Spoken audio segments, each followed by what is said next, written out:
Hello and welcome back. Let's talk physical media.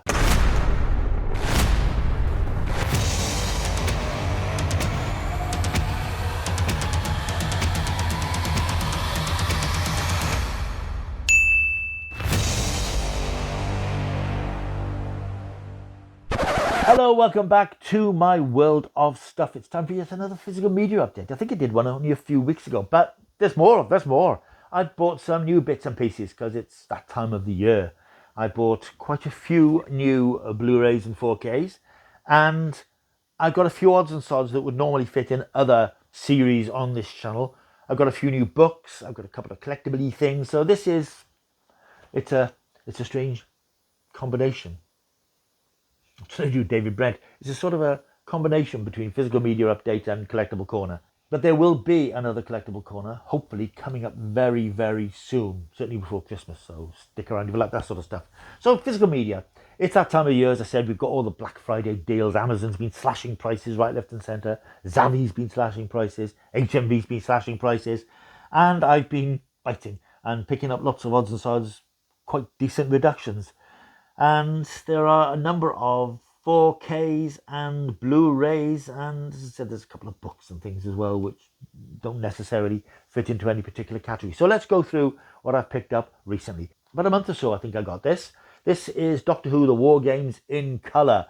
This, you will recall, was aired Christmas Eve or just before Christmas last year on BBC4, the latest in what now appears to be a stalled project to colorise classic Doctor Who stories, truncating them, boiling them down. This was a 10-part story, shrunk down to about 90 minutes.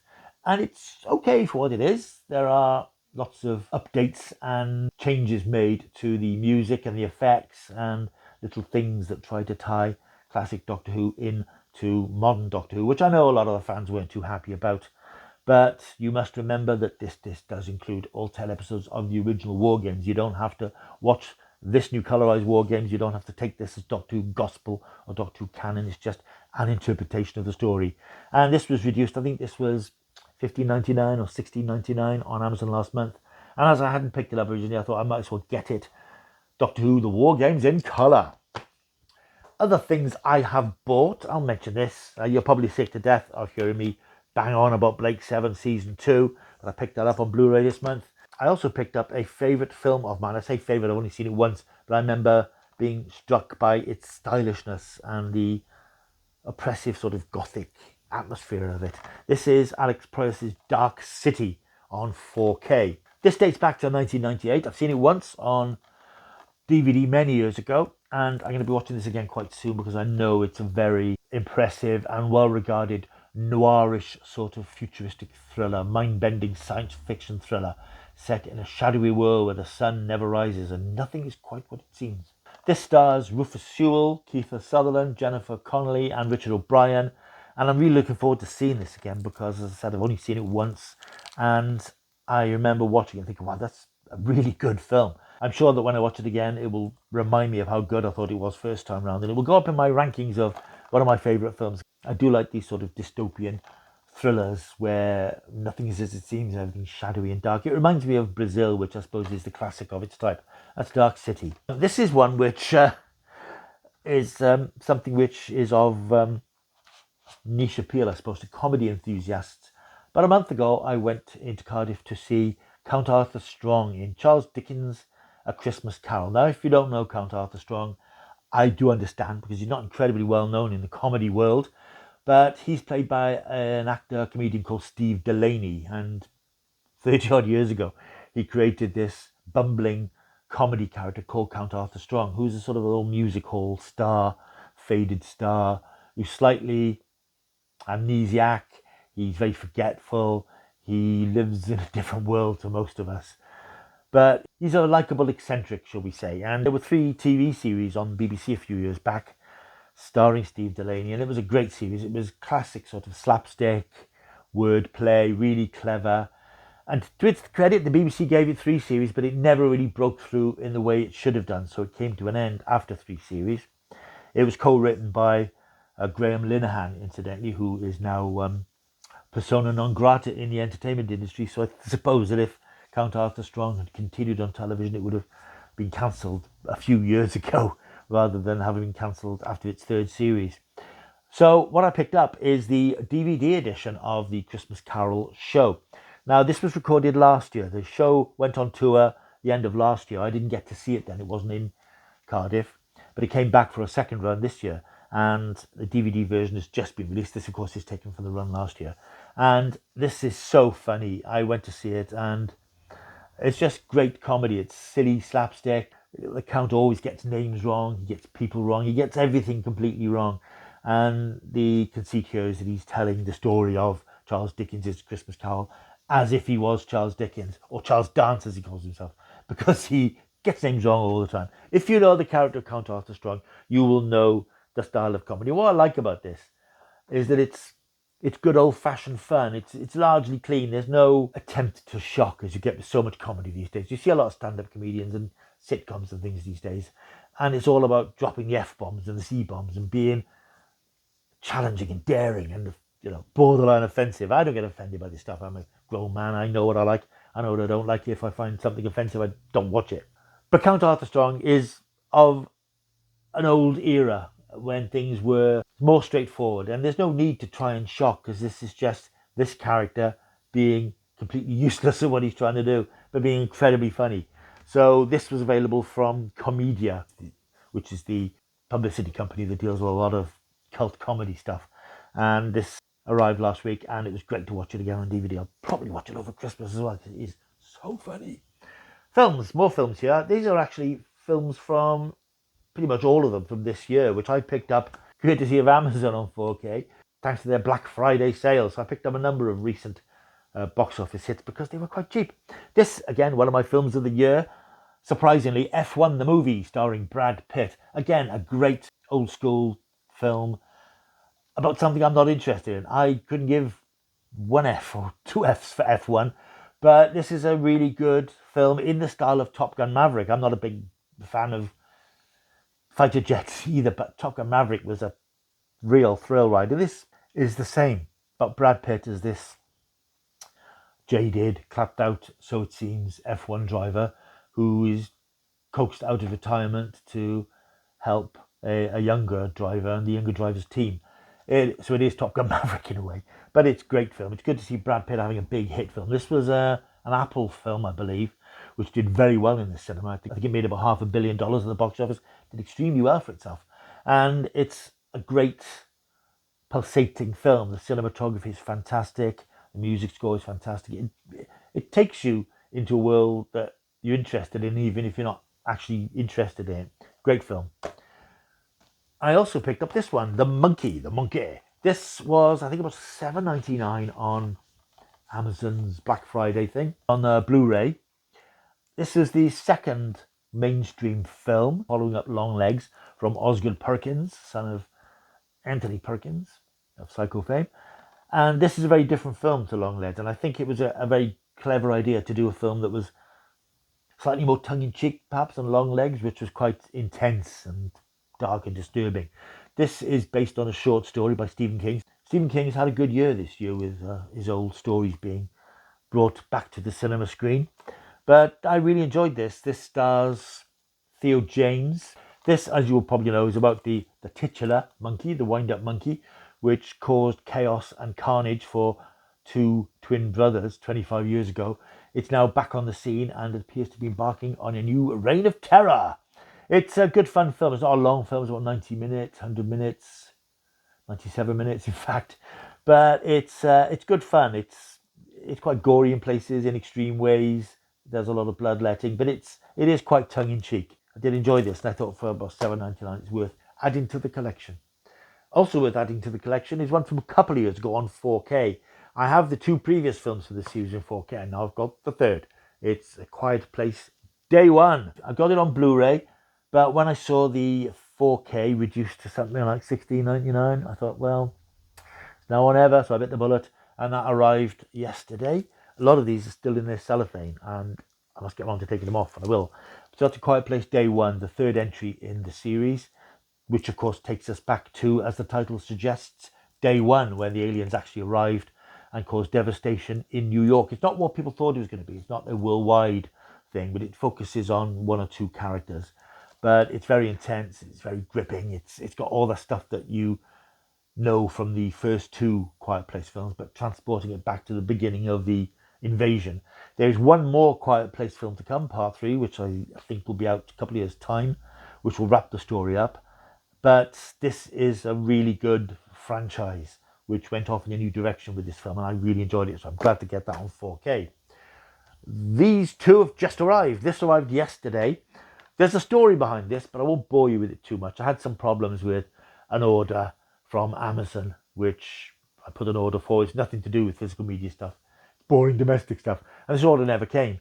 And I was looking at my orders, and it's in transit. It's on the way. And I went into a couple of chats with Amazon associates who told me it's definitely coming. Wait till the end of the day.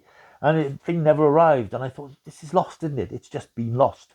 But they wouldn't admit it. So while I was waiting for it, they gave me a £5 voucher. So I thought, I'll use the £5 voucher. So I got myself on Blu-ray Fantastic Four First Steps, which I think now cost me, well, I think it was reduced to $11.99 anyway in the Black Friday, but I got another £5 off it. So I got this for $6.99. Now, I wasn't a huge fan of this film.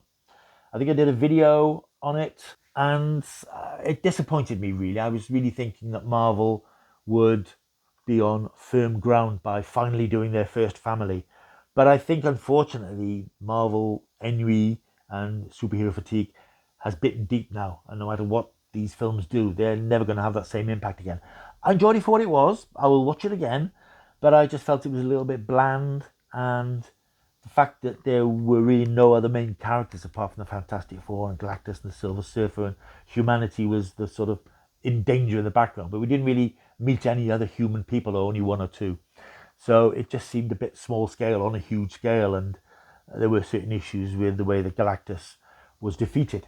But it's not a bad film. Marvel are making decent films again after a bit of a wobble with a couple of dodgy films. But I think the moment is gone. I have to say, I think that mass appeal that Marvel once had, I think I can sum it up best by saying I used to be really excited about Marvel. I used to think about what was coming and how exciting it would be and how it all tied together. Now I'm a bit ho-hum about it. I'll go and see the films and I enjoy them, but they don't fire me up in that way anymore. And I think that's the problem that the whole genre has. But I will watch that again. And I also picked up, this has arrived today. This was part of that order that went missing, so they had to reorder it for me. It's James Gunn's Superman on 4K. Again, I sort of enjoyed this film. The more I think about it, though, the more I worry about it, because it is so James Gunn. I mean, this is very much James Gunn in Guardians of the Galaxy Suicide Squad mode. This is called Superman, but it spends a lot of time with the Justice Gang and all these other characters, and hinting at Supergirl and Luthor, and Superman himself seems to be on the back foot a lot of the time. So it's more James Gunn than DC Superman, I think. I did enjoy it. I think it's a good film, and poo to all of those people out there who are banging on about the Snyderverse and how Henry Cavill's Superman was better. I think in David Corenswet we have the best Superman since Christopher Reeve. Of course, he isn't Christopher Reeve. Nobody will ever play that part like him. But I think he brings a certain physicality to it. But I would like to see a Superman film that isn't so James Gunn. But it's worth having, so I added it to my collection. Let's talk about books. I've got a few books and things to show you to wrap up this video. This book I've shown you already. This is Richard Martin's Box of Delights. Started on this. I've read a couple of chapters. It's fascinating stuff. I mean, if you are interested in the minutiae of the workings of the BBC's children's department from 1967 onwards, you'll be in hog heaven with this. Some people might find it a bit dry and arid, but I think it's fascinating and intriguing to see the way the BBC, which is always under threat, as we know. I did a video about it last week, how the BBC has always had issues in the way it commissions and makes programmes and its demarcation and so on. But it's a fascinating book that will undoubtedly bring back many, many memories. I also picked up this one. This is the memoir of Sir Anthony Hopkins. This is called We Did OK, Kid. He is one of the great actors of his generation. He tends to make slightly odd choices of films as he's got older. I think his career peaked really with Hannibal Lecter and Silence of the Lambs. He sort of had a second wind in his career, and I think he's been sailing along on that wind ever since. This, however, is his autobiography. It should be a good read. It isn't, as you might think, for somebody with his experience and the years he's been around. It's not a particularly thick book, and the tense isn't hugely dense, but I think it's going to be an interesting read. It's barely 300 pages, so it shouldn't be a long read, but it'll be interesting to read the life story of one of the great thesps. What else have we got here? I couldn't resist this one. Now, this came out and it was 30 quid and it was reduced. I think the main reduction was about 25 quid. And I thought, yeah, I want this, but don't really want to pay that for it. Lo and behold, glory be, Black Friday, it comes along and it's reduced to £17.20 on Amazon, where you can get it now. This is a big chunky tome called No Lessons Learned, the making of Curb Your Enthusiasm. This is the brilliant HBO comedy starring the incredible Larry David. It's sort of follow-up to the massively successful and iconic Seinfeld, the story of a version of the curmudgeonly Larry David, even more curmudgeonly than the real Larry David, as he navigates his way through life in modern America and the pitfalls that he encounters, the faux pas that he drops that put him in ridiculous situations. It's a terrific show. It's a pretty good show. It's a terrific show. It's a great comedy series. It finally finished this year, I think, with its last season. And I think it's run for about 13, 14 seasons. And this is the full and definitive story of the series, full of character profiles, actor profiles, behind the scenes bit, a look at Larry's Los Angeles. If you're a fan of this show and you know the way it works and the geography, and I think this is going to be a terrific read. I'm looking forward to getting stuck into that. Looking forward to getting stuck into all these things. God knows when I actually will. This is an eBay pickup, and it's just a random pickup for classic TV show Catweasel Annual 1973. I got the 72 one somewhere, and this was only a few quid, and I thought, well, that's quite cheap. I think I'm going to bid on that. And surprisingly, I'm tearing it out. It was wrapping live in front of you now. Surprisingly, I managed to get it for, I think, about 8 quid, including post and packaging. I had this when I was a kid. I was a big Catweasel fan. There was a video about the show further back on the channel. So when I saw it at that price on eBay, I thought, well, I'll see if I can get it. And yeah, I did get it. And it is collection of sort of comic strips, puzzles, sort of stuff they did for these annuals back in the day, photos and text and stuff from the good old days of World Distributors. You may recall my annual event video I did a few months back. 2 more things to go, and there's magazine-y things that might not be of much interest. Somebody on Facebook was waving about a copy of the Spider-Man Winter Special from, I think, 1979. And I am on several of these Facebook groups. How much is this comic worth? I've got that. How much is that worth? And somebody held up this, the Spider-Man Winter Special from 1979, 40p's worth of comic. And I think people were saying it's not worth a lot. And I suddenly became obsessed with wanting to get a copy of it. When I looked at the contents, there's a sort of a what-if story, Spider-Man. What if someone else had become Spider-Man? But it's also got a couple of text features. Spider-Man in Britain, the history of Spider-Man comics in Britain at that time, and then a feature about the newspaper strips by Stanley and Steve Ditko, Stanley and John Romita actually, which I don't know much about, so there's a little feature on there as well as the comic strips. So I just suddenly wanted this, so I tracked it down on eBay and got it for a few quid. The Spider-Man Winter Special. I know I buy extremely random stuff, it's all very odd. And I also got this one. This is actually out now. You can get this in your local newsagents. I haven't had a chance to get to a T.G. Jones, as Smiths is now called, to pick up a copy of this. This is the latest Doctor Who magazine special edition. The Legends, looking at Terry Nation, the creator of the Daleks. Now this is in newsagents now, but as I said, it's mainly in T.G. Jones, I think, where it's $9.99. I haven't been able to get to a T.G. Jones, so I had to look on eBay, and I found one for $4.99 with postage $3.35. So I managed to get this for less than it would be if I got it in the shops. I know it's only about a quid or so, but hey, every penny counts. And it's in very good condition. It's obviously, this is a new magazine, and this is full of stuff about the Daleks, Terry Nation's Dalek stories, various things he did throughout his career in Doctor Who. Also, a bit of text stuff, and interestingly, a feature on his non-Doctor Who work, including Survivors and Blake Seven and so on. So this is a really comprehensive tribute.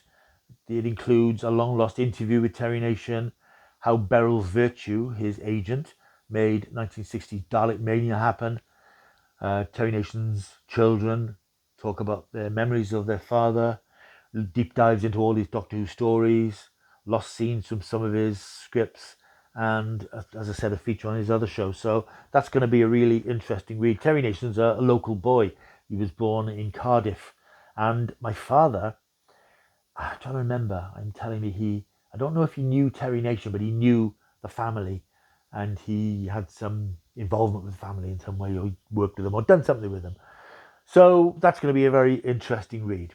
So that's it. That's my latest physical media collection of odds and sods. The usual slightly eclectic mix of superheroes, horror films, comedy, classic sci-fi, and autobiographies, and all the usual stuff which you come to expect from my bizarre taste in entertainment. Hope you enjoyed the video. If you have, be interested to know what bits and pieces you've had or you're expecting for Christmas. It's coming up to Christmas now. We're in December tomorrow, so I've got to accept it's nearly Christmas. It's Christmas. I'm one of those people who says, it's November. Why are you talking about Christmas? But it's December now, so it will be December when you're watching this, so there's no getting away from it. So let me know what sort of stuff you have your eye on for Christmas. If you have any things on your list for Santa, we'll be interested to know what you're wanting to get, or if there's anything you've picked up in the sales. That'll be nice to hear about too, so let me know. I'd also like and subscribe to the channel if you could. It would be great. All you have to do is to click on that button there or scan this QR code with your phone and you're here. It's as simple as that. It's all free. Free to subscribe. It's not like Netflix or Amazon or even the BBC. Don't cost you anything. So you might as well stick around. There's all sorts of stuff here. Films, TV, physical media stuff, niche classic stuff, everything and more here. So stick around. I'll see you soon. Until I do, keep taking this stuff.